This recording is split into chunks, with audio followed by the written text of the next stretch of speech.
Hi there, students. To cavil, C-A-V-I-L, a verb. It can also be a noun, a countable noun, a cavil.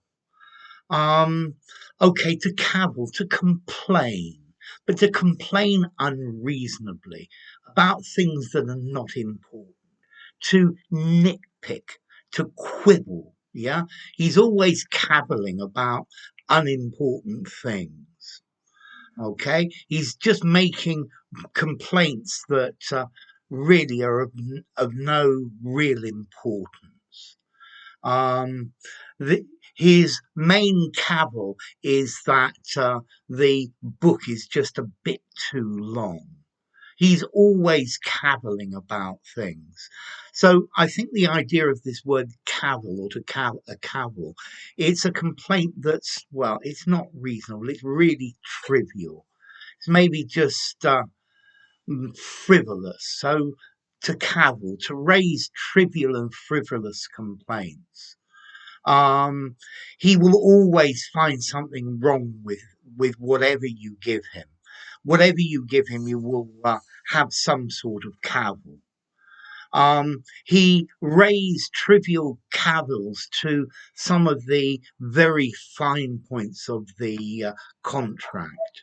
Yeah, he's always niggling about things. He's nitpicking. He's quibbling. Yeah, he never stops cavilling. I really can't stand him. It's not my intention to cavil, but I think you really need to do something about this. So that's a very British way of saying it's actually reasonably important. The customer was cavilling at the price that he was charged, although I think it was very good value. So this is finding fault over petty matters, over petty flaws that are really just of no significance. So to cavil at something or to cavil about something, annoying petty objections. Yeah, he's always cavilling. Don't you just hate it when people cavil about stuff? Yeah, unnecessary objections about something. Well, in this life, there is always going to be someone who's cavilling.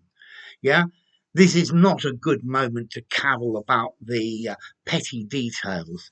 We need to think about the global picture of it. To petty fog, if you've seen the petty fog video, this is the idea of to cavil as well. Notice as well, let's see, to cavil is a regular verb. He cavilled about the price. He has cavilled about everything all day.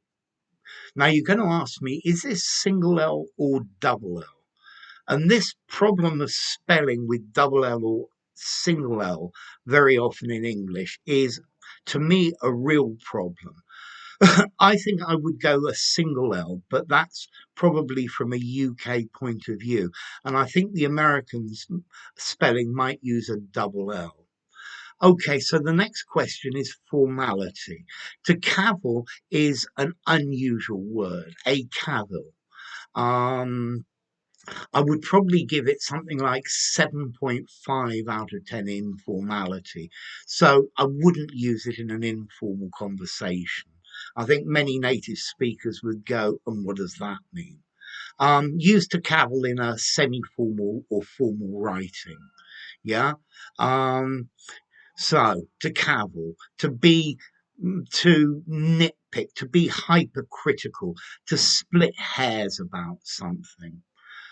And then the origin, well, it's another one that comes from French, caviller, to mock, to jest, to give somebody a hard time, which comes from Latin cavillor, to jeer, woo, to mock, yeah, yeah, from cavilla, jeering, okay?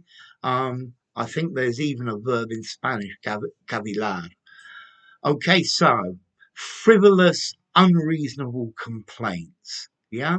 So if you've got any reasonable complaints about this video, please make them in the comments section, but please don't cavil. So enough. If you enjoyed the video, give it a rating, subscribe to my channel, and I'll see you soon. Bye for now. To Cavil, a Cavil, an unreasonable complaint.